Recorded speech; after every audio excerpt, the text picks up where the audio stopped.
फिर जब प्रभु को मालूम हुआ कि फरीसियों ने सुना है कि यीशु यूहन्ना से अधिक चेले बनाता और उन्हें बपतिस्मा देता है, यूहन्ना 4:1।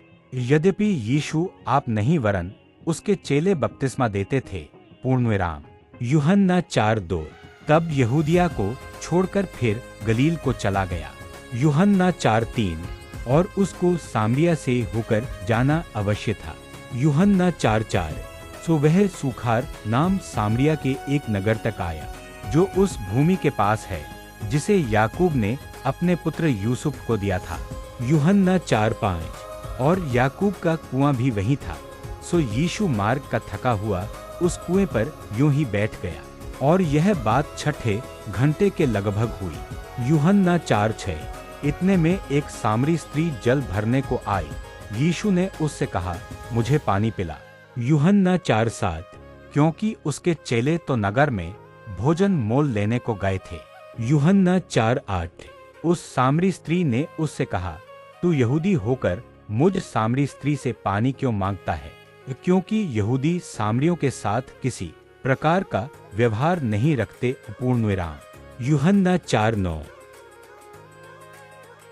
यीशु ने उत्तर दिया, यदि तू परमेश्वर के वरदान को जानती और यह भी जानती कि वह कौन है जो तुझसे कहता है, मुझे पानी पिला, तो तू उससे मांगती और वह तुझे जीवन का जल देता, यूहन्ना 4:10। स्त्री ने उससे कहा, हे प्रभु, तेरे पास जल भरने को तो कुछ है भी नहीं, और कुआं गहरा है, तो फिर वह जीवन का जल तेरे पास कहाँ से आया? यूहन्ना 4:11। क्या तू हमारे पिता याकूब से बड़ा है, जिसने हमें यह कुआं दिया, और आप ही अपने संतान और अपने ढोरों समेत उसमें से पिया? यूहन्ना 4:12। यीशु ने उसको उत्तर दिया कि जो कोई यह जल पिएगा वह फिर प्यासा होगा, यूहन्ना 4:13।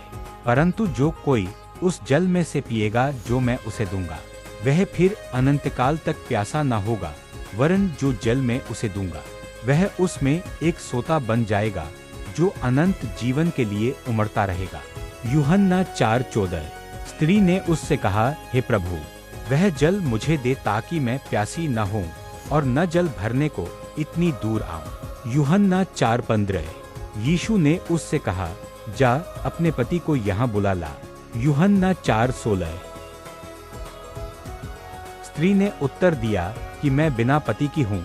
यीशु ने उससे कहा, तू ठीक कहती है कि मैं बिना पति की हूँ, यूहन्ना 4:17। क्योंकि तू 5 पति कर चुकी है, और जिसके पास तू अब है वह भी तेरा पति नहीं, यह तूने सच कहा है, यूहन्ना 4:18। स्त्री ने उससे कहा, हे प्रभु, मुझे ज्ञात होता है कि तू भविष्यद्वक्ता है, यूहन्ना 4:19। हमारे बाप दादों ने इसी पहाड़ पर भजन किया, और तुम कहते हो कि वह जगह जहाँ भजन करना चाहिए यरूशलेम में है, यूहन्ना 4:20। यीशु ने उससे कहा, हे नारी, मेरी बात की प्रतीति कर कि वह समय आता है कि तुम न तो इस पहाड़ पर पिता का भजन करोगे न यरूशलेम में, यूहन्ना 4:21। तुम जिसे नहीं जानते उसका भजन करते हो, और हम जिसे जानते हैं उसका भजन करते हैं, क्योंकि उद्धार यहूदियों में से है, यूहन्ना 4:22। परंतु वह समय आता है, वरन अब भी है, जिसमें सच्चे भक्त पिता का भजन आत्मा और सच्चाई से करेंगे, क्योंकि पिता अपने लिए ऐसे ही भजन करने वालों को ढूंढता है, यूहन्ना 4:23। परमेश्वर आत्मा है, और अवश्य है कि उसके भजन करने वाले आत्मा और सच्चाई से भजन करें, यूहन्ना 4:24। स्त्री ने उससे कहा, मैं जानती हूँ कि मसीह है जो ख्रीस्तुस कहलाता है आने वाला है, जब वह आएगा तो हमें सब बातें बता देगा, यूहन्ना 4:25। यीशु ने उससे कहा, मैं जो तुझ से बोल रहा हूँ वही हूँ, यूहन्ना 4:26।